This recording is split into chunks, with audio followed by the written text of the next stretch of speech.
दिनै गसाइगावआव UPPL BJP आरो SGP नि मोनसे गिदिरथार रेलि जालाङो आरो बे रेलिनि गेजेरजों गसाइगाव ओनसोलनि रायजो राजाफ्रा नैबे जि लकसभा बिसायख'थि बेनि फोसावनाय हाबाफारिखौ आरोबाव गोख्रोंसिन महरै खालामनायखौ नुनो मोनदों।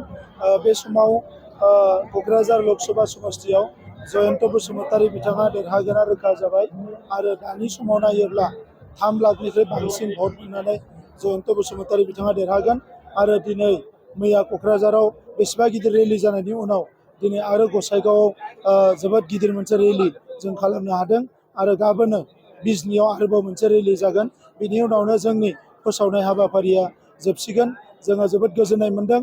आं रायजो राजाफोरखौ साबायखर बावदों जे जोंनि फोसावनाय हाबाफारियाव बयबो बाहागो लादों आरो एबार जोंनि बर' माहारिजों लोगोसे गुबुन गुबुन माहारिनि रायजो राजाफ्राबो गासैबो देग्लायनि जे बिसायख'थि बेवहाय ट्रेक्टरनि सावगारियाव भट होनो थाखाय जयन्त बसुमतारीखौ देरहाहोनो थाखाय बयबो बाहागो लादों। आं बेनि थाखाय बयखौबो साबायखर बावो। आसामनि चिफ मिनिस्टार बिथांखौ साबायखर बावो, आसामनि मन्त्रि बिथांमोनखौ साबायखर बावो, लोगोसे बिटिआर ओनसोलनि गासैबो रायजो राजाफोरखौ आङो बे फोसावनाय हाबाफारियाव बाहागो लानायनि थाखाय बयनोबो साबायखर बावो। आसामनि बेलायाव नायोब्ला 14नि मादाव 13 सिटखौ देरहागोना रोखा जानानै दङ। मोनसे सिटआव कन्टेस्ट जागोन, नाथाय बेखौबो बोरैबा बोरै देरहानो हागौ।